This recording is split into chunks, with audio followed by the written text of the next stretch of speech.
Bonjour à tous, merci d'être avec nous sur le plateau du Morning. Bon réveil pluvieux depuis Tel Aviv. Bonjour Cyril, bonjour Raphaël Yerushalmi. Ça nous a pris par surprise ce temps, hein, après les 40 degrés. Ça fait plaisir. Ça nous rafraîchit, voilà. Alors si chez vous aussi, il fait froid, il pleut, restez chez vous. Parce qu'on a beaucoup d'actualités à traiter ce matin. On est ensemble pour 2 heures d'actualité. Et on démarre tout de suite par les grands titres à la une de la presse arabe et israélienne.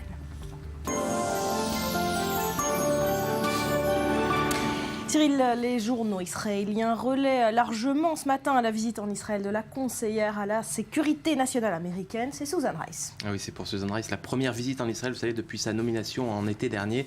Une visite sous haute tension puisque, vous le savez, l'Iran et les grandes puissances reprendront la semaine prochaine donc les pourparlers sur le programme nucléaire iranien. Et Susan Rice s'est donc entretenue hier avec le président Shimon Peres, mais également avec le Premier ministre Binyamin Netanyahou.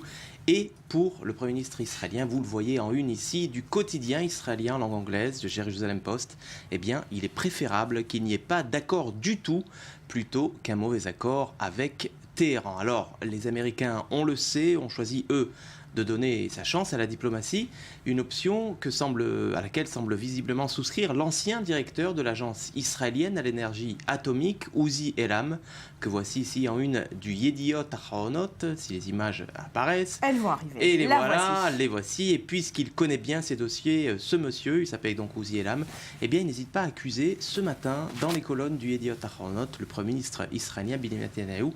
Il accuse tout simplement d'utiliser la menace nucléaire iranienne à des fins politique. Selon lui, contrairement à toutes les mises en garde de Binyamin Netanyahou, eh bien, le régime d'Ebola ne se procurera de bombes nucléaires que dans une dizaine d'années seulement. À quoi donc bombarder maintenant alors qu'il faudra au moins une décennie à l'Iran pour se doter de l'arme nucléaire, nous explique ce matin Uzi Elam. Une telle attaque, nous dit-il, ne ferait qu'unir les Iraniens et les encouragerait à poursuivre leur course à l'armement. Uzi Elam qui regrette amèrement que Binyamin Netanyahou sème autant de panique parmi les citoyens israéliens. Alors Raphaël Yerushalmi, vous êtes ancien officier des renseignements israéliens. Est-ce que Netanyahou gagne du temps, fait diversion en ne parlant que de la menace nucléaire? Vous êtes d'accord? Oui, moi je pense que c'est de bonne guerre politique, sinon militaire. En tous les cas, politiquement, je pense que oui. La menace est moins réelle qu'il le dit? Non, nul d'entre nous n'est assez bien placé pour savoir si c'est dans 2 ans ou si c'est dans 10 ans que les Iraniens auront la bombe. Je pense que Uzi Elam, avec tout le respect, a pris sa retraite il y a quelques temps, comme moi, et qui n'est peut-être pas toujours au courant de tout. Il se peut qu'il y ait du vrai, c'est une personne très intelligente, mais il peut aussi qu'il ait des comptes à régler avec Netanyahou, parce que dans les le quotidien dans lequel ces publications sont publiées. Oui, il y a des petits règlements de compte personnel aussi. Donc, disons que nous restons un petit peu dans le flou sur quand les Iraniens auront la bombe. Nous sommes absolument certains qu'ils sont en train d'y travailler. Donc je pense qu'il est légitime, même si c'est un jeu politique, d'avertir les gens et de dire que nous allons essayer de nous défendre. Restez avec nous, Raphaël. Beaucoup d'autres sujets à traiter ce matin. Cyril, dans le reste de la presse de la région, à l'ère de la réconciliation avec le Fatah, les exécutions au sommaire du Hamas se poursuivent dans la bande de Gaza. C'est ce qu'on apprend ce matin. Ah oui, c'est-à-dire ce matin dans les colonnes du quotidien pro-palestinien, pro-Hamas, Palestine, que vous voyez sur vos écrans, qui, signalons-le au passage d'ailleurs, sera disponible aujourd'hui dans les kiosques de Ramallah. C'est un premier signe peut-être de la réconciliation entre les deux factions palestiniennes.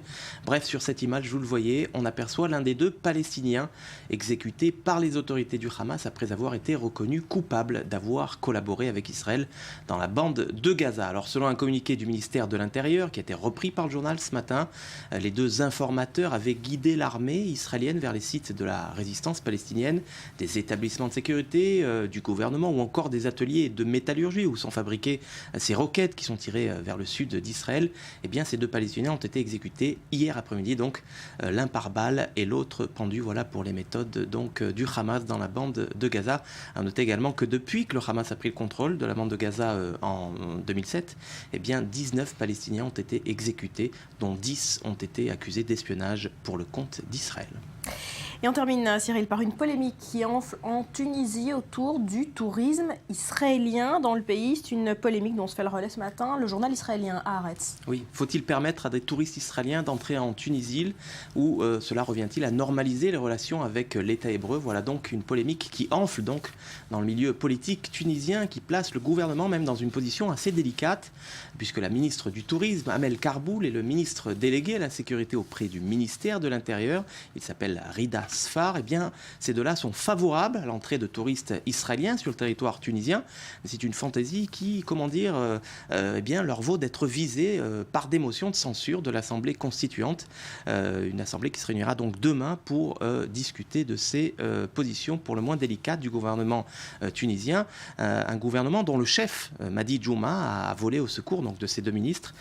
Si les ministres se soumettront aux questions des élus, a-t-il dit, il a néanmoins appelé à éviter toute controverse sur Israël à l'approche du pèlerinage juif de la Griba. Vous le savez, c'est cette ancienne synagogue, la plus ancienne synagogue qui est située dans l'île de Djerba au sud de la Tunisie. C'est un pèlerinage qui a lieu du 16 au 18 mai prochain et de nombreux touristes juifs mais aussi israéliens sont attendus donc pour ce pèlerinage.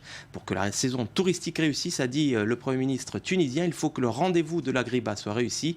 Normalisation, pas normalisation, laissons de côté ces grandes causes, s'il vous plaît. Voilà donc ce qu'a demandé à ses élus et à ses ministres le Premier ministre tunisien Madi Djouma.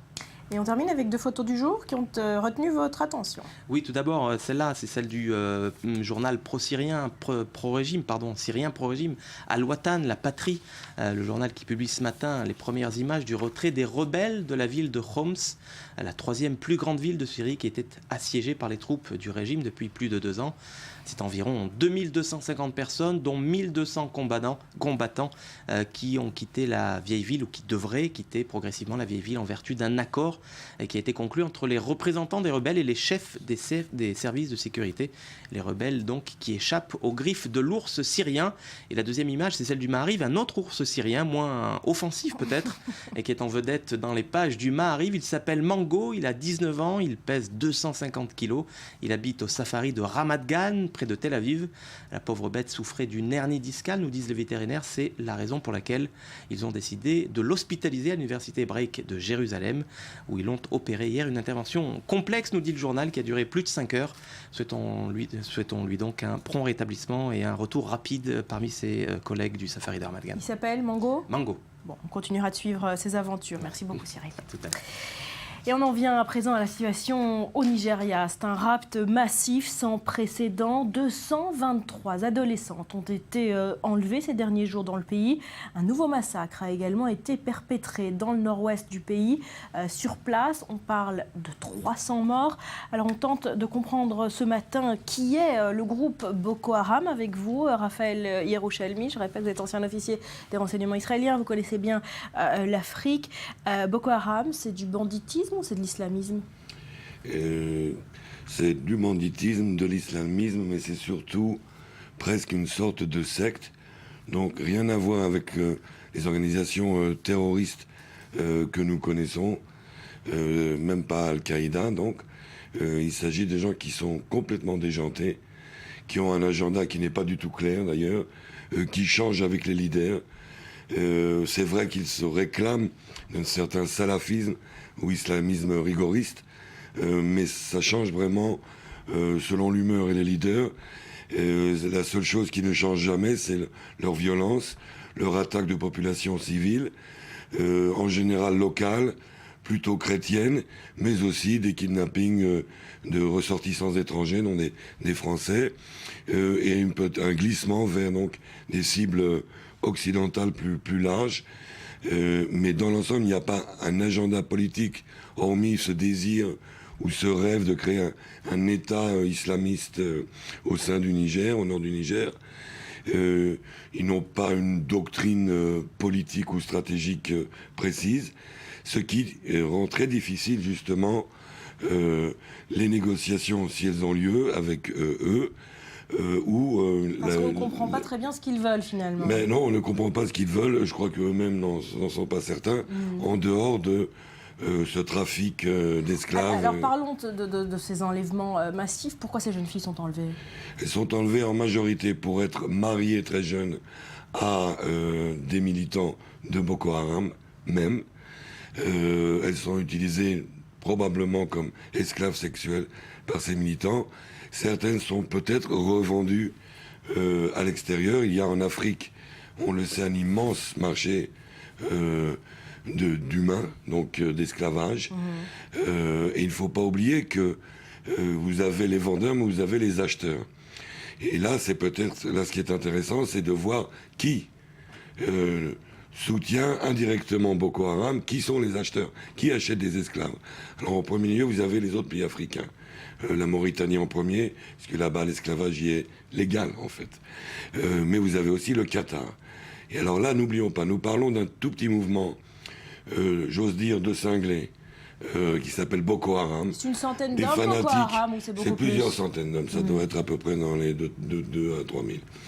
Donc, mais c'est quand même quelque chose de très petit, de très localisé au Niger.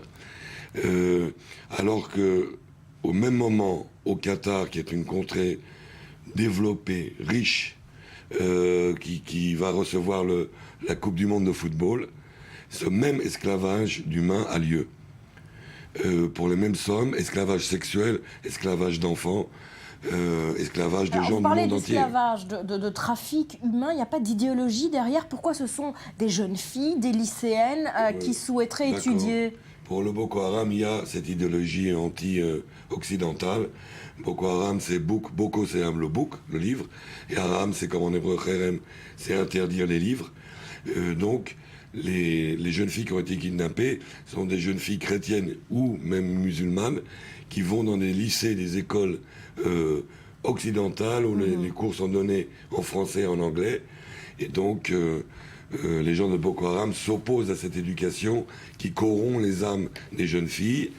Le chef actuel de Boko Haram ne parle pratiquement pas l'anglais, il ne connaît que l'arabe et quelques langues africaines. Alors, Boko Haram a également fait parler de lui tragiquement cette semaine avec cette autre attaque. On parle d'un véritable massacre. Ça se passe dans le nord-ouest du pays, à la frontière avec le Cameroun. Un village dévasté, brûlé, 300 morts. Pourquoi il sème la terreur comme ça dans les populations locales? Alors là, la première raison, c'est le besoin d'approvisionnement et de munitions. Donc dès que Boko Haram se trouve à court de quelque chose, il recourt au pillage, il rentre donc dans des villages et rançonne les villageois. Si les villageois s'opposent, il faut montrer l'exemple pour les prochains villageois. Et donc, 300 morts à titre d'exemple? Oui, bien sûr. Dans les pays africains, ce genre de chiffre n'est pas tellement énorme. Je veux dire, entre les Hutus, les Tutsis, etc., ils vont pas de main morte. Je pense qu'il y a eu aussi peut-être...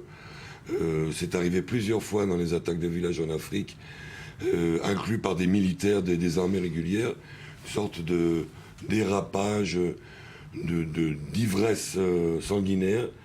Et à partir du moment où les balles commencent à fuser, à partir du moment donné où on viole les femmes, ça devient quelque chose de complètement fou. Il n'y a plus de limite.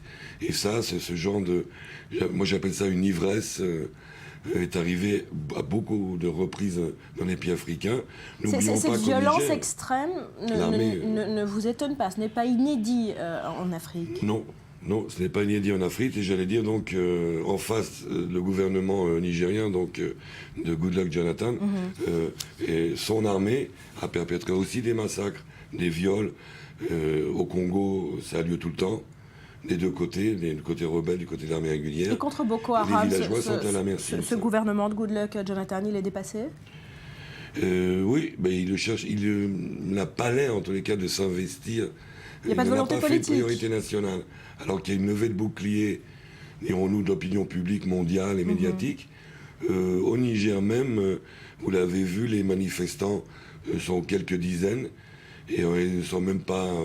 non seulement ils ne sont pas soutenus, on voit sur ces images le mouvement de soutien à ces jeunes filles, Bring Back Our Girls. Ils sont même parfois arrêtés pour avoir troublé l'ordre public. Donc on ne sent pas une volonté très forte du gouvernement d'agir. Je ne pense pas qu'il soit tellement difficile de neutraliser Boko Haram, bien qu'il soit très mobile et qu'il se déplace d'un pays à l'autre. Alors pourtant, on voit la communauté internationale qui commence à se réveiller autour de ce sujet. Oui. L'enlèvement des adolescentes a choqué les capitales occidentales. Les États-Unis ont envoyé une équipe sur place. Pareil pour la Grande-Bretagne. La France propose son aide également. Est-ce qu'il y a un espoir de retrouver vivantes ces 223 lycéennes? À mon avis, vivantes peut-être, mais pas en bon état, c'est-à-dire soit violées, soit mariées de force. Les gestes qui sont actuellement faits par les Américains et l'Europe sont purs cosmétiques. C'est vraiment pour se donner une bonne conscience. Comme je l'ai dit tout à l'heure, si les grandes puissances et les pays civilisés voulaient mettre fin à l'esclavage, ils commenceraient par s'occuper du Qatar, de l'Arabie Saoudite, ce qu'ils ne font pas. Merci beaucoup Raphaël Yerushalmi, merci Cyril, on se retrouve tout à l'heure à suivre. Attention, Vladimir Poutine a encore frappé, désormais ce sont les gros mots qu'il interdit dans les médias et les arts. Tous les détails après un nouveau journal.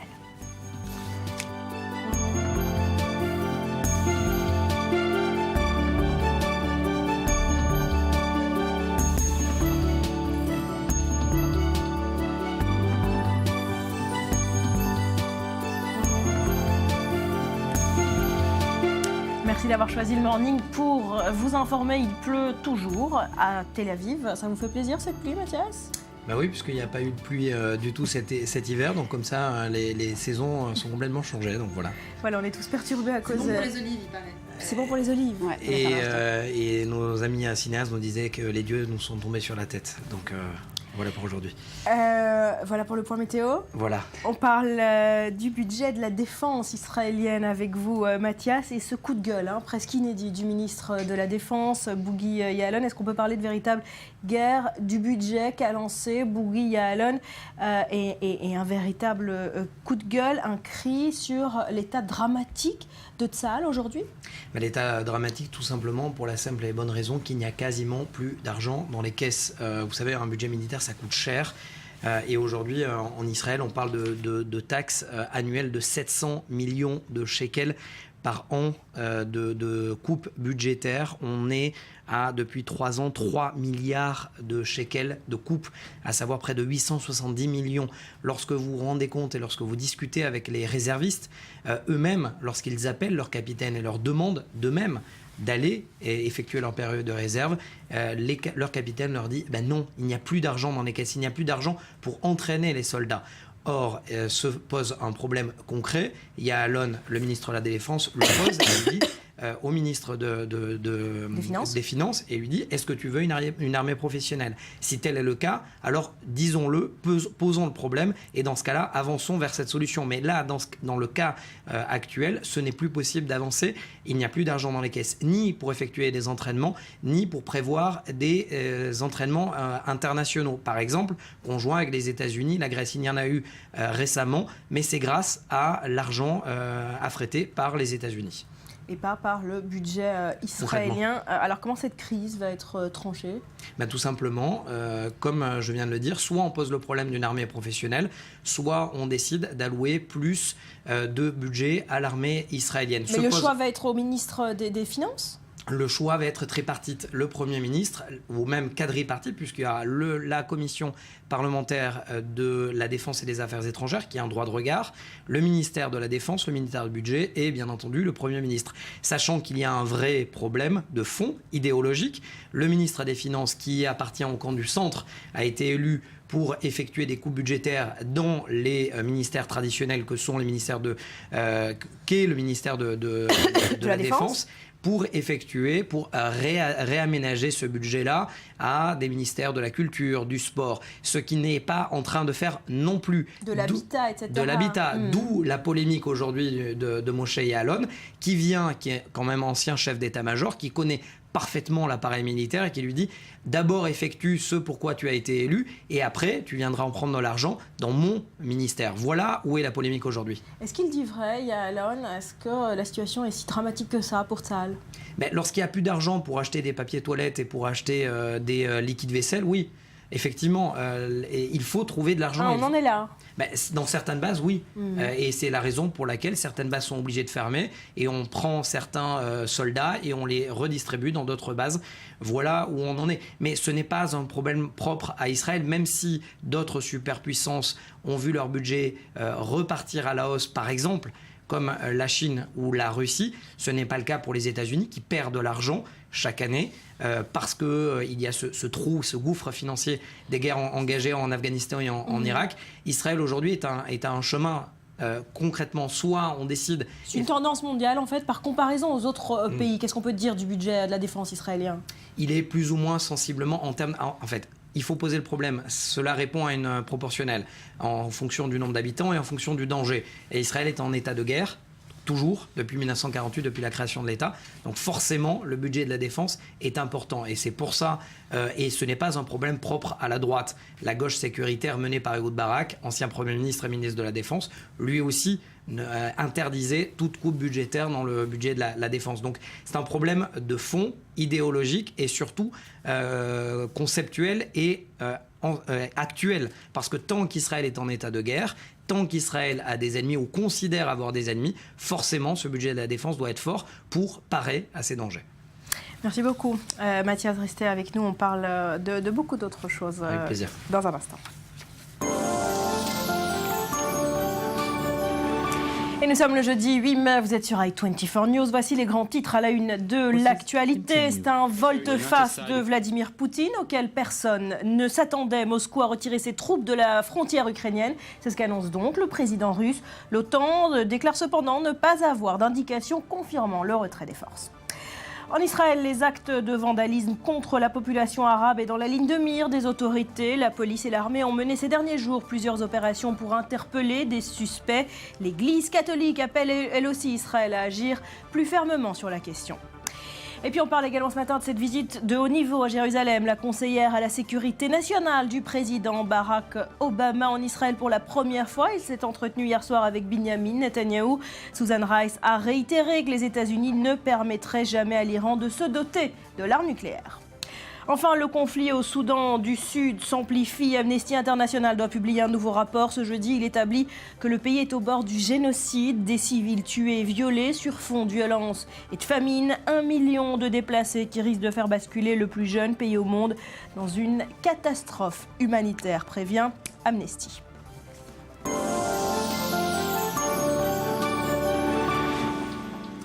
Et on prend la direction de l'Algérie. À présent, comme dans beaucoup d'autres pays, le piratage de films et de disques est courant, sauf qu'à Alger, le niveau est tel que les maisons de disques refusent tout simplement. Ah non, on n'a pas ce sujet. Bon, c'était un sujet sur le piratage en Algérie. Mais ça m'intéressait, c'est dommage. Mais voilà, ça m'intéressait vraiment. aussi sur une campagne qui a été lancée par plusieurs artistes, notamment. Comme je n'ai pas le droit de dire effectivement à l'antenne, vous non plus d'ailleurs, qu'on télécharge de manière... Mais bien sûr que non, jamais. Jamais. Ne télécharge pas. D'accord, vous non plus, hein, Betsabé. Bon, on y reviendra à un moment donné. En tout cas, on parle maintenant Moi j'essaye, mais j'y arrive pas.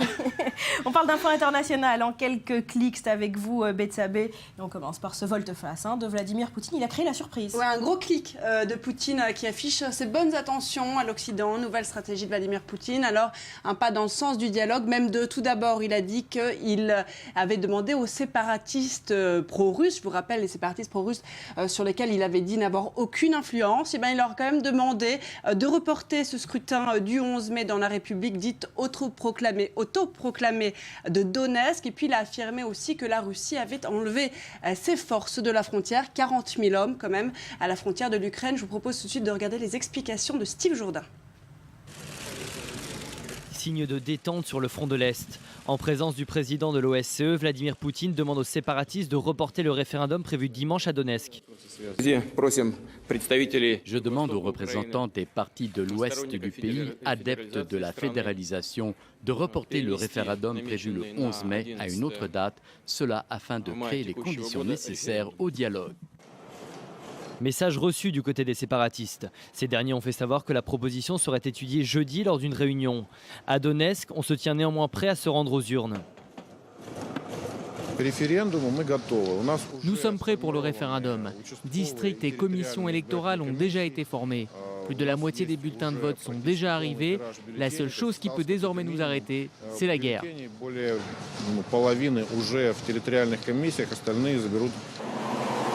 Dans la foulée, Vladimir Poutine a annoncé que les soldats russes s'étaient retirés de la frontière ukrainienne. Information pour le moment non confirmée par l'OTAN. Fin avril, l'Alliance Atlantique estimait leur nombre à 40 000. Donc l'OTAN est sceptique. La Maison-Blanche aussi qui a déclaré que le retrait, qu'il n'y avait pas de preuves pour l'instant de ce retrait. Puis les médias, bien sûr, restent très sceptiques aussi. Ils doutent des bonnes intentions du président russe. Autant dire que l'élection, en tout cas du 25 mai en Ukraine, va se dérouler sous tension. Voilà, c'est la présidentielle qui doit se tenir le 25 mai dans le pays. Alors Vladimir Poutine, il fait parler de lui aussi ce matin, mais pour toute autre chose, Betsabé, attention, il a encore frappé. Il interdit les gros mots. Très fort, oui. Presque berlusconien, ce Poutine. Alors, c'est interdit maintenant dans les médias et dans les arts. L'info nous vient de la BBC qui cite elle-même le site russe Vesti. Le président russe a signé une loi cette semaine, une loi qui interdit donc les gros mots dans les films, à la télévision, dans les théâtres et les médias. Alors, les organisations qui enfreindront cette loi seront passibles d'une amende de 1 000 €. S'il s'agit d'individuels, on passe à 50 € et ce, à partir du 1er juillet. Donc, si vous voulez dire c'est d'ici le 1er juillet. Alors, je vous ai donné les larges contours, mais il y a une autre loi qui s'applique, elle, aux blogueurs qui sont beaucoup lus. Donc, une loi, en fait, beaucoup plus vaste Internet que est ça. visé aussi. Internet est visé aussi. À voir bientôt si Twitter et Facebook à l'international seront aussi visés. Pour l'instant, non, mais plus rien n'arrête Poutine. Si on n'a pas le droit de dire de gros mots, est-ce qu'on a le droit de dire démocratie et droits de l'homme en Russie ou C'est s'il faut peut-être se un dans le gros gros mot mot aussi, oui. C'est peut-être un gros mot. Alors après, est-ce que justement, il y a une liste de gros mots? Comment ça marche? Comment elle va fonctionner cette loi? Alors bien sûr, on se demande à partir de quand un mot devient un gros mot. Vous parliez de démocratie, il y en a beaucoup d'autres. Alors il y aura un comité ad hoc, S gros mots, qui décidera donc des mots qui rentrent dans la catégorie des jurons. Les livres contenant les gros mots devront, attention, comporter un avertissement sur la couverture, genre interdit aux moins de 12, 16, 28 ans, qui sait. Et tâche d'autant plus difficile qu'apparemment, selon une étude sociologique, eh bien 2/3 des entreprises russes utiliseraient ces gros mots extrêmement souvent. Et alors, à retenir aussi, contradiction peut-être de cette politique de bienséance, eh bien quand même, le FSB, le service fédéral de sécurité russe, eh bien quand même aurait demandé au Facebook russe toutes les données qui concernent les gens qui auraient demandé aux manifestants, les données des manifestants d'Euromaïdan, donc qui avaient organisé cette contestation pro-européenne en Ukraine. Donc le FSB qui a demandé les données privées. Donc il y a quand même une contradiction dans la bienséance en Russie. Et en plus, ce fondateur du Facebook russe a été quand même remplacé par un proche de Poutine en janvier dernier. Vive la liberté d'expression en Russie. Exactement. Encore quelque chose à dire là-dessus, Mathias? Non, professeur Un Rollin. petit juron? Écoutez, j'ai un juron, mais c'est juste un rébus, c'est le nom d'un légume. Dans légumes, après ils iront, les téléspectateurs iront chercher dans le dictionnaire russo-français. C'est le nom d'un légume et ça veut dire je n'ai pas le droit de Moi, ça doit être la pluie, j'ai pas compris. Ouais, non, on va réfléchir. On ferait un débriefing. Ça va, si ça nous revient, on en Poireau, reparle. blette, voilà, j'ai donné le nom D'accord.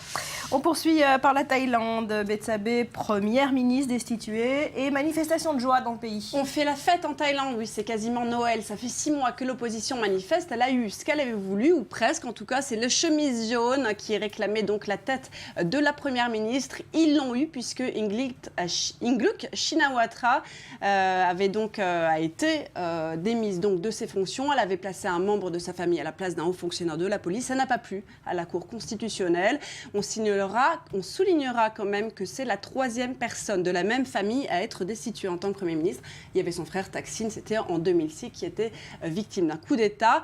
Alors, Premier ministre par intérim, c'est le ministre du Commerce actuel.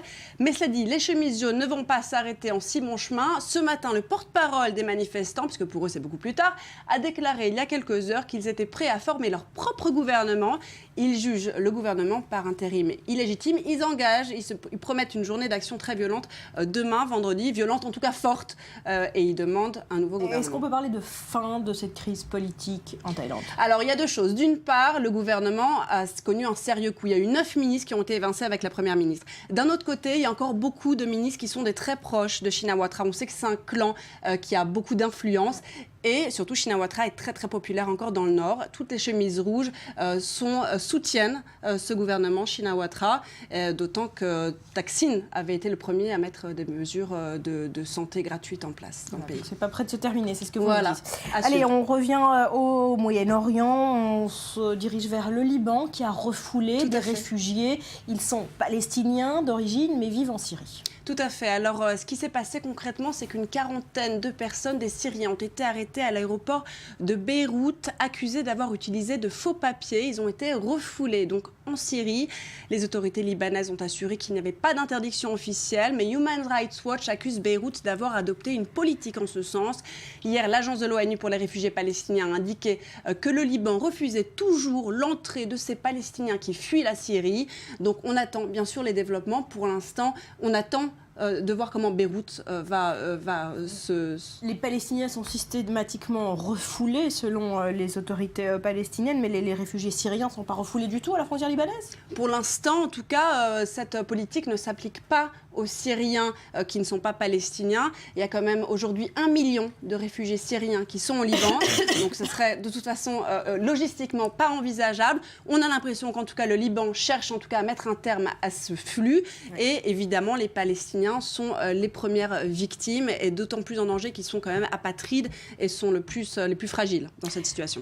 Voilà pour les réfugiés. On termine par la Coupe du Monde au Brésil. Ça approche, c'est dans un mois. Vous êtes tout ému, Mathias? Complètement. Il y a eu la liste hier proposée par le sélectionneur brésilien. Et surtout, pour me ravir, il n'y a pas de joueurs parisiens dans l'effectif.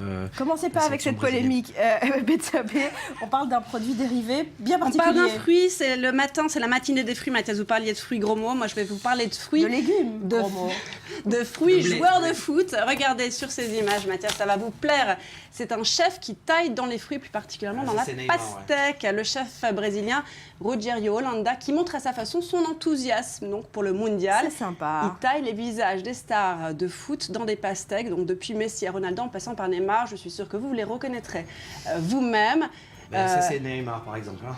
Il a un collab, vous n'avez aucune chance, il a un collab. Okay, voilà, donc c'est un chef de 39 ans qui est aussi sculpteur à ses temps libres. Merci beaucoup, Betsabé, merci beaucoup, Mathias. Je vous en prie, comme le veut l'adage, ne pas avoir la tête dans la pastèque. Voilà. À suivre dans le Morning, 2 ans après que l'Égypte ait stoppé sa livraison de gaz à Israël, eh bien les gazoducs devraient se remettre en marche, mais dans le sens inverse. Un contrat historique serait sur le point d'être signé. Israël, nouvelle puissance gazière. On y revient.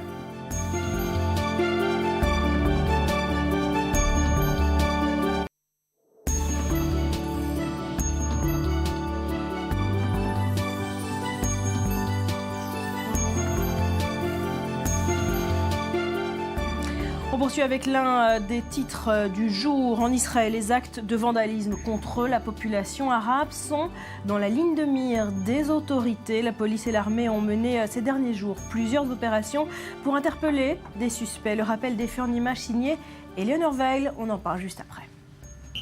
Un nouvel épisode du prix à payer. Une jeune fille de 22 ans dont l'identité n'a pas encore été révélée a été arrêtée ce matin dans la localité d'Itzar, en Cisjordanie. Elle est soupçonnée d'incitation à la violence contre des soldats israéliens. En réalité, c'est à l'intérieur même du forum de la municipalité que la jeune révoltée s'est exprimée durement à l'encontre des soldats. « Je suis pour le jet de pierre contre les juifs, puisque contre les arabes, c'est évident, dans certaines situations, même si ces pierres peuvent causer la mort du soldat. » Peu après la publication de son commentaire, elle est arrêtée par la police locale et une enquête est lancée. Cette jeune femme est connue des réseaux pour ses propos racistes et extrémistes, mais n'étant jamais passée à l'action, elle serait considérée comme un moindre risque. Seulement voilà, cet énième cas d'incitation à la violence révèle une fois de plus le climat d'animosité qui règne entre ses habitants juifs et arabes, et désormais contre les soldats censés rétablir l'ordre dans ces territoires. Plus récemment, une vague d'actes de vandalisme de jeunes juifs extrémistes contre des arabes israéliens ou des palestiniens se répand et s'intensifie. Pour ne citer que les plus récents, une inscription « Mort aux Arabes » a été découverte sur la vitre d'un commerce appartenant à des Druzes. Une semaine avant, c'était les pneus d'une voiture appartenant à un arabe israélien qui avait été crevé dans la localité de Yoknam, avec, sur les vitres, toujours le même écriteau, le prix à payer. Sans oublier la mosquée d'Oum el-Fachem que des vandales avaient tenté de brûler. Des centaines de manifestants étaient alors descendus dans les rues pour protester. Dror Even Sapir, notre analyste politique, est avec nous pour en parler. Bonjour, merci d'être là. Alors il semble que le ton ait changé en Israël. On parle peut-être de plus de détermination. Hier, les ministres israéliens de la justice et de la sécurité intérieure ont demandé à ce que ces actes soient considérés comme des actes de terrorisme. Alors pourquoi ces deux ministres tiennent tant à cette qualification? Ça changerait quoi? Justement, ça ne changerait pas grand-chose de la vie même des hauts responsables du ministère de la Justice et du parquet en Israël.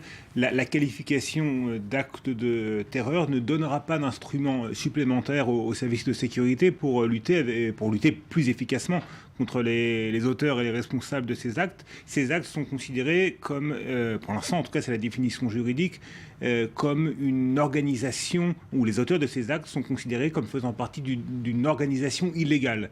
Et c'est un qualificatif qui permet à la police et au système judiciaire, au parquet, de mettre en œuvre toute une série d'instruments de surveillance et d'instruments juridiques pour lutter avec un effet réel contre ces mesures. Alors pourquoi Yitzhak Aharonovitch, le ministre de la Sécurité intérieure, responsable de la police, et Tzipi Livni, la garde des Sceaux, la ministre de la Justice, insiste-t-il autant pour que ce qualificatif d'activité terroriste soit reconnu? Eh bien, d'une part, parce que lorsqu'il s'agit de taguer des inscriptions racistes, on peut difficilement parler peut-être d'actes véritablement de terreur, mais lorsqu'il s'agit d'incendier des mosquées, il y a bien évidemment des risques pour des vies humaines, et puis aussi des risques d'embrasement pour le pays, peut-être même pour la région. Et là, peut-être que le qualificatif de terrorisme peut se justifier, d'autant plus qu'il a également une portée symbolique réelle, très forte, notamment vis-à-vis de l'étranger, parce que bien évidemment ce qui se passe presque quotidiennement maintenant en Israël n'est pas fait pour améliorer l'image de marque d'Israël auprès des pays occidentaux et des opinions publiques occidentales. Est-ce que Benjamin Netanyahou va accepter de qualifier ces activités de terrorisme? Alors, il a déjà été soumis au même dilemme il y a quelques mois, en juin. Et déjà à l'époque, le ministre de la Sécurité intérieure, Aharonovitch, avait demandé à Benjamin Netanyahou de considérer tout à fait officiellement ces actes de vandalisme comme des actes de terreur, de terrorisme. Et là, Benjamin Netanyahou avait refusé. Alors il ne faut pas oublier que Benjamin Netanyahou est également soumis à la pression de son aile droite, les ministres Naftali Bennett, Uri Ariel, qui font partie de la formation à Beit HaYehudi, le foyer juif, qui représente en quelque sorte le monde des implantations qui rejette avec une assez ferme majorité et avec des termes très durs, pardon, les activités de ces vandales, mais tout de même, pour Uri Ariel par exemple, qui a pris la parole, on peut difficilement comparer des inscriptions racistes sur des mosquées ou sur des villages arabes avec des attentats suicides. Donc soumis un petit peu à la pression de son aile droite, et aussi parce que Benjamin Netanyahou lui-même, je pense, au niveau idéologique, au niveau personnel, peut difficilement établir un signe égal en quelque sorte entre ses activités et des activités terroristes auxquels on est habitué. Pour ces raisons, il a refusé, mais ces activités ont été considérées encore une fois depuis cette demande au mois de juin dernier comme étant des organisations illégales, avec donc encore une fois toute une batterie d'instruments juridiques et policiers qui permettent de mieux lutter contre ces actes. On comprend, c'est un débat évidemment symbolique, politique, qui fait rage en Israël. En tout cas, les forces de sécurité, la police, l'armée semblent vouloir agir avec plus de détermination et d'efficacité ces derniers jours. Oui, effectivement. Alors, il y a une arrestation à Yoknam. Vous savez qu'à Yoknam, dans cette ville du nord d'Israël, il y a eu plusieurs actes de vandalisme, des pneus appartenant à des Arabes israéliens qui ont été crevés, des inscriptions racistes taguées sur plusieurs édifices. Et un jeune homme de 25 ans a été arrêté. Et ce qui est intéressant, Barbara, c'est que c'est un habitant de Yoknam, en Israël même. Ce n'est pas un habitant de l'une des implantations israéliennes considérées comme les plus extrémistes, comme Tapouach ou Itzar, dont on reparlera. C'est un habitant de Yoknam, donc un local en quelque sorte, acquis aux thèses de l'extrême droite. Et il est probablement responsable. Vous savez, il suffit d'assez peu de monde pour faire beaucoup de dégâts dans ce genre d'activité. Il est probablement responsable de la série des actes de vandalisme et des inscriptions racistes qu'on a découvert ces derniers temps dans la région. Alors on finit avec un mot sur cette implantation d'Itzar dont on parle beaucoup, d'où serait d'ailleurs originaire une bonne partie des auteurs de ces actes de vandalisme. Certains résidents iraient même jusqu'à vouloir tuer des soldats israéliens. Alors, c'est ce qu'on a vu dans le reportage d'Éléonore tout à l'heure. Effectivement, un forum de discussion sur Internet, un forum interne aux habitants de Itzar. Et là, la question a été posée, que doit-on faire si des soldats en arrivent à à évacuer notre implantation ou une autre, eh bien, est l'une des résidentes qui a été assignée à résidence à justifier l'éventuel usage de la force, de la violence meurtrière, le mot a été employé, contre des soldats israéliens. Alors bien évidemment, ça a été condamné par les habitants de Itzhar, mais tout de même, c'est une implantation dont l'extrémisme de ses habitants ne fait plus mystère. Elle est dans la ligne de mire des forces de sécurité depuis déjà pas mal de temps, et paradoxe ou non, l'un des habitants de cette implantation est un officier supérieur de réserve de l'armée israélienne. Et il a été limogé parce qu'il avait appelé tout simplement au refus d'obéir en cas de démantèlement de construction illégale. Dans les territoires. Merci beaucoup, Dror, restez avec nous. Et nous sommes le jeudi 8 mai, vous êtes sur i24 News, voici les grands titres à la une de l'actualité. C'est un volte-face de Vladimir Poutine auquel personne ne s'attendait. Moscou a retiré ses troupes de la frontière ukrainienne, c'est ce qu'annonce le président russe. L'OTAN a déclaré cependant ne pas avoir d'indication confirmant le retrait des forces.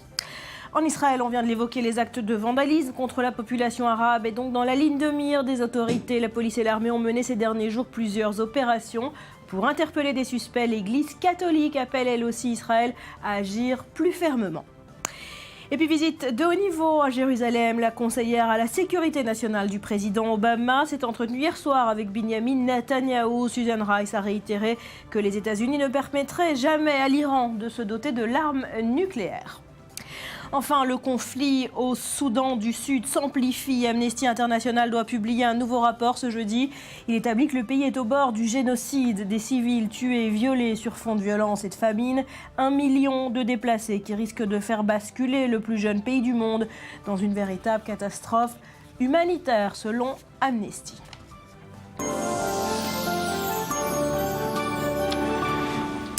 Deux ans après que l'Égypte ait stoppé sa livraison de gaz à Israël, eh bien, les gazoducs devraient se remettre à marcher, mais cette fois dans le sens inverse. Un contrat historique serait sur le point d'être signé. Israël, nouvelle puissance gazière. On voit ça avec vous, Cyril. Oui, rebonjour Barbara. Vous savez, depuis 2008, vous l'avez dit, l'Égypte s'est exporté du gaz naturel vers Israël. Mais en 2011, la première révolution égyptienne a plongé le pays dans l'instabilité politique à pas moins de 20 reprises. Le gazoduc est situé dans la péninsule du Sinaï, a été saboté par des groupes terroristes, si bien qu'en avril 2012, vous l'avez dit Barbara, le gouvernement égyptien a tout simplement mis fin à son accord d'exportation avec Israël. Alors c'était un coup dur pour l'État hébreu puisque le gaz égyptien représentait pas moins de 40% des besoins énergétiques d'Israël, donc un coup dur pour Israël. Un coup dur pour Israël, mais c'était sans compter ce retournement de situation. C'est comme dans les films où ça finit bien. Israël découvre deux gisements gaziers. En Méditerranée, ces deux gisements de gazier s'appellent Tamar et Léviathan. Ils sont découverts en Méditerranée, au large de la ville de Haïfa, comme on peut le voir sur cette excellente infographie de Raphaël Cohen. Alors le premier a été baptisé Tamar, et 2 ans seulement après que l'Égypte a brusquement cessé ses livraisons de gaz vers Israël, eh bien ce champ gazier devrait permettre au combustible de faire tout simplement le chemin inverse pour être acheminé cette fois-ci de l'État hébreu vers l'Égypte, l'ancien client qui devient donc le fournisseur de son propre fournisseur. On a toutes les raisons de le croire à la lecture de cette lettre d'intention qui a été signée lundi donc entre les sociétés partenaires du gisement Tamar et la compagnie espagnole Unión Fenosa. C'est une compagnie qui possède une usine de liquéfaction de gaz donc à Damietta. Ça se situe près du Port Saïd au nord de l'Égypte. Alors que prévoit ce document ? Eh bien, si cette lettre d'intention devait déboucher sur un contrat gazier, Israël fournirait à l'Égypte pas moins de 71 milliards de mètres cubes de gaz naturel, soit environ 13 millions de mètres cubes par an, et ce, sur une période de 15 ans. Est-ce qu'on sait à qui Israël livre déjà du gaz ? Oui, ça on va le voir tout à l'heure, mais pour l'instant je vous propose de comprendre à quel point ce gaz naturel découvert par Israël, c'est une véritable manne financière pour l'État hébreu. D'abord, si la redistribution des redevances était respectée comme on le souhaite, eh bien ce sont les citoyens israéliens qui devraient en être les premiers bénéficiaires, devraient le sentir dans leur porte-monnaie. Les factures d'électricité devraient baisser considérablement. Alors Tamar fournira du gaz à Israël pendant au moins 20 ans et Léviathan pour au moins 30 ans, mais au-delà du bénéfice précise pour le citoyen lambda, Israël est tout simplement en train de devenir un acteur régional majeur. Et là, j'en viens donc au contrat gazier d'Israël. Les sociétés partenaires du gisement gazier, Léviathan, qui devrait lui commencer à être exploité en 2017, eh bien, ont déjà signé en janvier dernier un contrat d'exportation de 1,2 milliard de dollars pour l'approvisionnement de 4,5 milliards de mètres cubes pour une période de 20 ans. Et donc le client, c'est donc l'autorité palestinienne, pour approvisionner la centrale électrique. Une centrale électrique qui est située en Cisjordanie, à Jenin, et qui devrait donc permettre aux Palestiniens d'avoir eux aussi une autonomie énergétique en matière d'électricité. Et puis enfin, en février dernier, on le voit encore, on va le revoir sur cette infographie, Israël a signé un contrat gazier avec 2 firmes jordaniennes, Arab Potash et Jordan Bromine, pour la modique somme de 500 millions de dollars. C'est donc du gaz qui sera approvisionné par le gisement Tamar, qui approvisionnera donc 1,8 milliard de mètres cubes à la Jordanie sur une période de 15 ans. Donc voilà, Israël, nouvelle puissance énergétique qui va peut-être offrir d'ailleurs une nouvelle grille de lecture géopolitique à Israël. On peut imaginer par exemple que le rapprochement avec la Turquie est à inscrire peut-être sur le compte de cette nouvelle indépendance énergétique d'Israël. Et puis les pressions diplomatiques peut-être aussi, peut-être les pressions diplomatiques en provenance de l'Europe ont tendance à se faire un peu plus discrètes. Certaines mauvaises langues disent que l'Europe est en train de lorgner vers le gaz israélien pour pallier à sa dépendance vers un autre gaz, le gaz russe. Vous y croyez, Dror, Israël va se replacer sur la scène internationale grâce à ces gisements gaziers? On avait l'habitude de dire, Barbara, et je vous souhaite une meilleure santé, qu'en Israël, on avait très peu de matières premières. Et c'est vrai, très peu de matières premières en Israël. Et là, pour la première fois de sa jeune histoire, l'État d'Israël se découvre une potentialité de puissance possédant des ressources naturelles qu'elle peut donc utiliser pour sa propre consommation et également exporter. Il y a eu un débat très rude en Israël sur l'ampleur, la hauteur de la taxation. Parce qu'on a beaucoup reproché aux grandes fortunes qui sont à l'origine des forages en mer Méditerranée, de vouloir la plus grosse part du gâteau et de laisser très peu aux Israéliens, aux contribuables israéliens. Et il y a eu un débat très, très dur. Et finalement, le débat n'est pas tout à fait clos, mais tout de même, alors je n'ai pas de chiffres précis en tête, mais l'imposition, la taxation au bénéfice de ces forages en mer Méditerranée est plus importante que ce qu'auraient voulu, bien évidemment, les magnats du forage, comme par exemple Yitzhak Tchouva qu'on a aperçu tout à l'heure à l'écran. Donc on peut espérer que pour l'Israélien de base, que pour les classes moyennes israéliennes, notamment les classes défavorisées, ce soit à moyen ou à long terme une bonne nouvelle. On s'y attendait quand même à cet redénouement, non pas 1 mais 2 gisements découverts? Non, on ne s'y attendait pas. Et d'ailleurs, il y a aussi des gisements qui n'ont rien donné. Notamment celui dans lequel était impliqué, je crois, l'ancien chef d'état-major de l'armée, le général Gabi Ashkenazi, qui a dirigé une société de forage en Méditerranée et qui s'est avéré sur les recherches de cette société de forage n'ont absolument rien donné. Et cette société a perdu beaucoup d'argent. Donc c'est un peu une loterie, si vous voulez. Soit on gagne beaucoup, et c'est le cas de Yitzhak Tchouva, Tamar, Léviathan, soit on perd également beaucoup. Mais là, encore une fois, ce qui est important, c'est la société israélienne et pas tel ou tel magnat, telle ou telle grosse fortune. Est-ce que véritablement les Israéliens, dont on connaît les difficultés sociales, pourront en bénéficier? Merci beaucoup Cyril, merci beaucoup Dror. À suivre. Merci, je vais essayer d'aller boire un verre d'eau. À suivre, le phénomène Happy continue son tour du monde. Il fait escale cette fois en Iran. On y revient après un nouveau journal.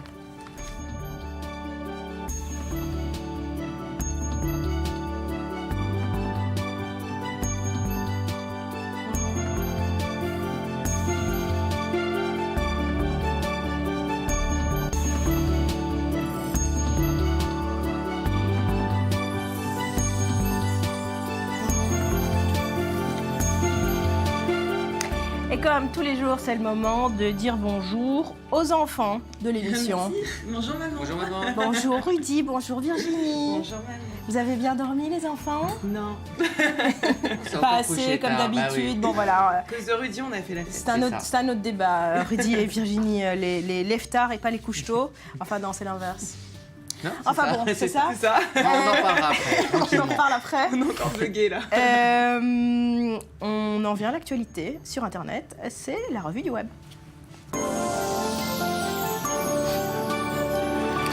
Rudy, on commence ce matin par l'annonce de Vladimir Poutine qui a surpris tout le monde. Il retire ses troupes de la frontière ukrainienne. Oui, et le moins qu'on puisse dire, c'est que cette volte-face de Vladimir Poutine est accueillie de manière mitigée par les internautes. Par exemple, pour la tweetos Eurasie que vous voyez, ce dégonflement de la situation annonce une partie de poker menteur avec l'Occident. Et puis pour dire à de faux, autre explication, si Poutine retire ses troupes de la frontière ukrainienne, c'est sans doute pour aller tout simplement, Barbara, envahir la Pologne.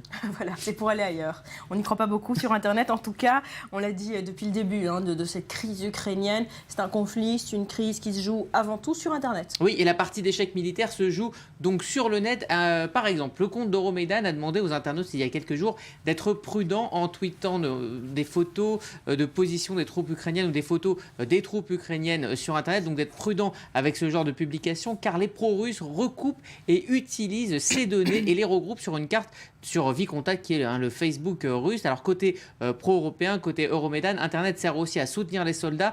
Niveau logistique, un groupe Facebook que vous voyez, Euro Army Maidan, a été créé et il permet à ceux qui le veulent d'envoyer du matériel ou des denrées alimentaires aux troupes ukrainiennes qui sont postées notamment sur le front à l'est du pays. Soutien donc moral et soutien logistique. Mais alors cela ne s'arrête pas là. Voilà, vous voyez tout ce qui est envoyé, c'est sur la page Facebook. Alors cela ne s'arrête pas là car sur le site officiel du ministère de la Défense ukrainien, les internautes peuvent aussi tout simplement faire des dons pour soutenir l'armée. Donc même si on voit se dessiner diplomatiquement une sortie de crise, sur le net, l'opposition est plus forte que jamais. Voilà pour cette crise en Ukraine. Et puis on en a parlé dans cette émission. Virginie, vous savez que Vladimir Poutine, il est encore frappé. Ça ne se passe pas en Ukraine, ça se passe en Russie. Il a interdit dans le pays les gros mots. Ah, ça, je savais pas. Voilà. Et Et ça fait pas travailler en Non, Russie je ne à savais la pas. télévision russe. Mais Voilà. je ne dis jamais de gros mots, voyons. Ça vous échappe de temps en temps. Bon, c'est rare en plateau. Bon, En tout cas, Internet en parle. oui, ce matin. c'était lundi. Une loi interdit l'usage des gros mots dans l'espace public. Alors, ça concerne notamment les films et les pièces de théâtre. La loi, elle sort en vigueur le 1er juillet. Elle promet une amende de 2500 roubles, soit 50 € pour les particuliers. Et quel que soit l'âge. Alors, quel que soit le statut, 50 € c'est pour le commun des mortels et 500 000 roubles c'est pour une personne morale, c'est-à-dire association 500 000 ou théâtre. Alors cela, évidemment... Ça rigole pas, Ah oui, ça du rigole tout. pas. Alors ça fait réagir le net. Un tweet pour illustrer cela pour Ariane Brody, qui est comédienne et tweetos. Les gros mots les plus durement sanctionnés seront démocratie, Ukraine et Obama. Voilà. Et alors pour finir, on va voir, je ne sais pas si on va l'avoir, une carte parodique qui a fait le tour du net. Elle montre l'Europe selon Poutine. L'Europe est désignée comme finalement l'union des homosexuels incestueux. Et quant à l'Ukraine, on la voit comme la vieille nouvelle Russie. Vous pourrez la voir, là on ne l'a pas vu, mais vous pourrez la voir sur atlasofprejudice.com, qui est un site internet qui relaie en fait un livre où les cartes sont réinterprétées selon les visions des uns et des autres, et c'est assez drôle. Allez, on revient dans la région, ça se passe plus près de chez nous, ça se passe à la télé, c'est un débat qui tourne mal. Oui, alors est-ce que vous êtes sûr que la table de ce studio est solide? Pas sûr, non. Bon, alors on ne sait pas. En Vous n'avez tout pas cas, demandé de danser aujourd'hui. non, ça ne sera pas dansé, mais par contre, si vous avez un débat agité, attention, c'est une vidéo qui fait actuellement le tour du net. Elle nous vient de la télé jordanienne. Regardez, c'est l'émission Baïn Estijahin. C'est un débat plus que virulent qui oppose deux journalistes. L'un accuse l'autre d'être un pro-Assad. Et donc là, le ton va commencer à monter. On va le voir sur ces images. Et c'est là que le décor du studio va servir d'arme blanche. Alors là, vous voyez l'un accuser l'autre d'être un soutien de Bachar el-Assad. Et là, un moment, il y a absolument On le voit, il craquage. commence à s'énerver. Voilà, ça il commence à l'agacer. s'énerver, ça commence un petit peu à hurler sur le Alors, plateau. il y a 0 partout pour l'instant. Mais là, vous allez voir dans un instant, c'est la table qui va... Le présentateur qui essaye de calmer le jeu. Absolument. Bon, bah, c'est Rudy, moi et Barbara. Et ça continue de C'est ça, crier. c'est ça. Dans un instant, on fait la même chose. Alors, Et voilà, Ah, et là, c'est parti. c'est- Ça, c'est la table, Ah non, voilà mais la non, on table peut qui pas va le se faire. couper en deux, chacun C'est une du table en côté de la carton. table. Mais à un moment, voilà, on va passer de l'autre côté pour mettre un petit coup de pied, et là, les agents de sécurité vont intervenir. Voilà, le studio a pris cher, il faut le dire, c'était en Jordanie. Cette vidéo fait le tour du net, et ce n'est pas une première, car le site du Monde a ressorti une archive qui date de 2012. C'est télé jordanienne aussi. Je C'est la connais. entre les députés Mohamed Charbaka et son adversaire, l'ancien député Mansour Mourad. Alors là, ils ont carrément sorti les armes. Ils avaient sorti les armes à ce moment-là. Regardez cet extrait vidéo. ابو سليمان خلي كلامك معي يا سيدي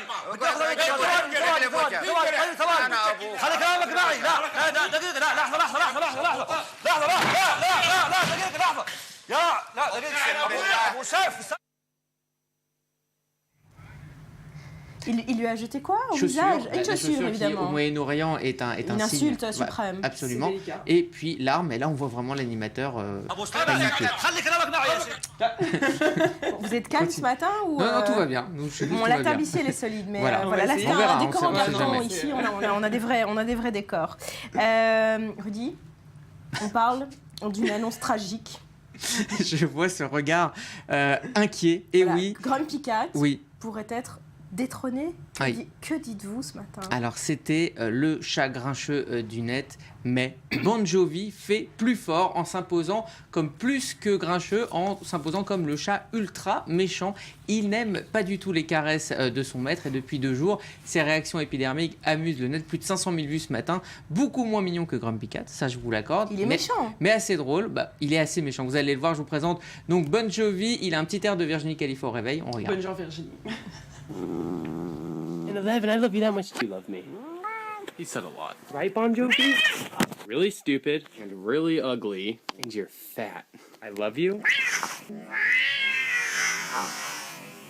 Good morning, sunshine. Yo, Bon Jovi, high five. Come on, high five, Bon Jovi. High five. Come on. Oh, Bon Jovi, you're so cute. Jovi, look what I got you.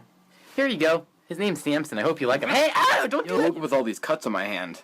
Gee, I wonder who would do that. Who would be so mean and so cool. Ow! And the kitty give me a big smile. Ow. Ah, fuck Bon Jovi. What the hell? Il est jamais content. Non, il est jamais content. 500 000 vues pour cette vidéo. Comment vous faites pour trouver toutes ces vidéos où les gens s'ennuient? Le travail. Le travail. Le travail C'est qui la santé, paye. hein. Voilà, Rudy, merci d'exister. Restez avec nous.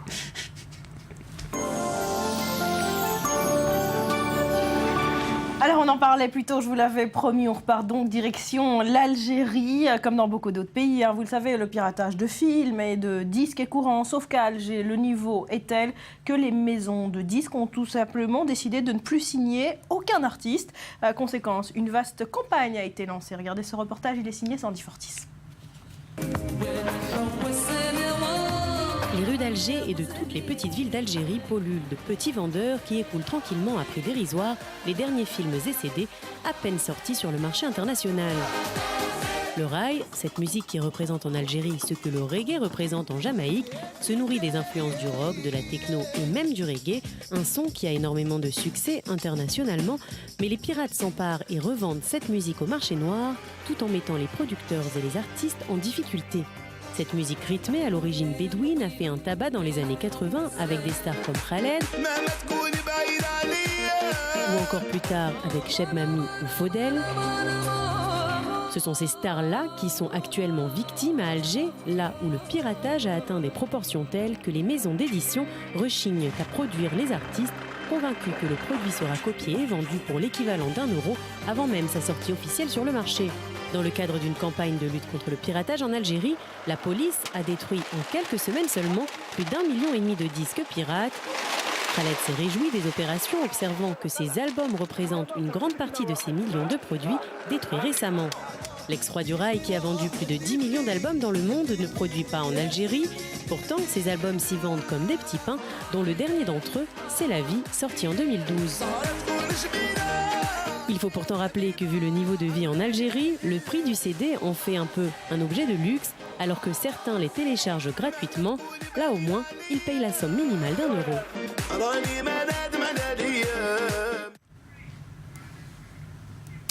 Le phénomène Happy ne désemplit pas. Le tube de Pharrell Williams, véritable hymne au bonheur international, continue son tour du monde, Virginie. Et oui, alors on l'a vu en Égypte, aux Philippines ou encore en Ukraine. Depuis sa sortie, Happy, le titre du chanteur américain Pharrell Williams, n'est plus seulement un tube, c'est aussi une véritable hymne à la joie. Et presque partout, le clip de la star est revisité aux couleurs et aux ambiances locales. Alors en Afrique, le phénomène s'étale, de Yaoundé à Khartoum ou d'Alger encore à Dakar. On observe un engouement général pour ce titre qui permet de chanter et de danser, la joie de vivre des populations malgré les situations compliquées mises en avant par les médias, Barbara. Alors, dernier exemple en date, Happy fait escale à Téhéran.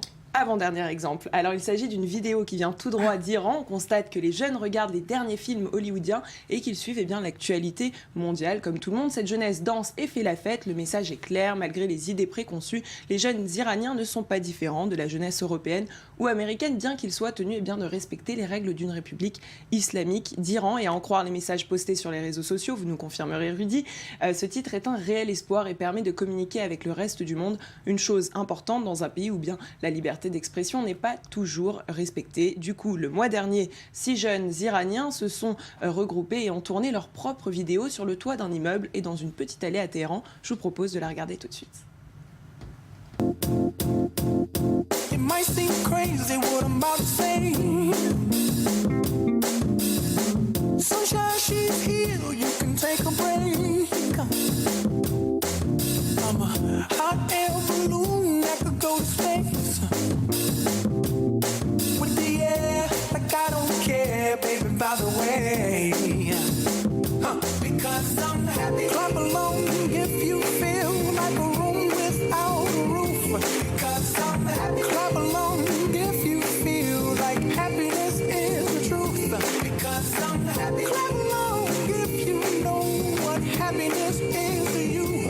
Because I'm happy. Clap along if you feel. Alors vous l'avez dit Virginie, c'est un clip viral, mais est-ce qu'Internet sert vraiment à faire bouger les choses de manière générale et en Iran en particulier? Et à communiquer aussi, à montrer sa liberté dans le monde, puisque on le voit, les femmes ne sont pas voilées. Les hommes portent des lunettes et des chapeaux. Je vais me mettre à tousser comme vous, Barbara. Tout va bien. Enfin, Internet et les réseaux sociaux en Iran ont permis à ces jeunes de s'exprimer plus librement et de se faire mieux entendre. C'est un moyen pour eux d'être liés aussi au reste du monde. Et si les choses ne bougent pas forcément, le message est transmis aux 4 coins du monde. La réalité est montrée et c'est ce qui importe à ces jeunes Iraniens qui ne s'arrêtent pas là, puisque la semaine dernière, un autre groupe a repris le même clip, mais cette fois-ci dans des espaces publics. On ne se cache plus. Sur cette vidéo, vous allez pouvoir voir le grand portail de l'université de Téhéran, symbole très fort pour la liberté d'expression, et la place emblématique d'Azadi, qui veut dire liberté, des lieux au message très fort pour un appel à la liberté. Regardez. Because I'm happy. Clap along if you feel like a room without a roof. Because I'm happy. Clap along if you feel like happiness is the truth. Because I'm happy. Clap along if you know what happiness is to you. Because I'm happy. Clap along if you feel like that's what you want to do. Hey, go. Bring me down. Can't none bring me down. Alors voilà, Happy à l'université de Téhéran. Exactement, et ce qui est intéressant là, c'est de voir la joie et la légèreté que diffusent ces jeunes malgré les risques qu'ils encourent. Cette jeunesse qui représente aujourd'hui un véritable espoir pour les futures générations et pour le futur en général. Et c'est vrai que c'est très souvent à travers le cinéma, la musique et d'autres types d'art que les Iraniens arrivent à s'exprimer librement. Les Iraniens ont le droit d'utiliser Internet alors finalement? Non, les Iraniens contournent toujours Internet par ce qu'on appelle les fameux VPN. Donc ils passent sur des sites où ils ne sont pas repérés, et se connectent de manière tout à fait normale, mais il y a toujours une hypocrisie en Iran là-dessus. Alors Virginie, est-ce que Pharrell Williams, à votre avis, s'attendait à un tel succès, un tel phénomène planétaire pour sa chanson? Bien écoutez, il rêvait de voir le monde heureux, on le sait à travers ce titre, et puis malgré tous les problèmes auxquels est confronté le monde, il ne s'attendait pas à un tel succès, il ne s'attendait surtout pas à ce que ça touche les 4 coins de la planète. Alors le chanteur a été très touché, il n'a d'ailleurs pas pu cacher son émotion face à un tel enthousiasme dans le monde. Cette vidéo a fait le tour du monde, le message de la chanson était appelé à plaire à tout le monde, succès garanti puisque on a tous envie de bonheur, heureux, quel que soit notre âge, notre époque ou notre culture. Ému, c'est sur le plateau d'Oprah Winfrey qu'il a fondu en larmes. Cette vidéo a fait le tour. Je vous propose de regarder tout de suite les images.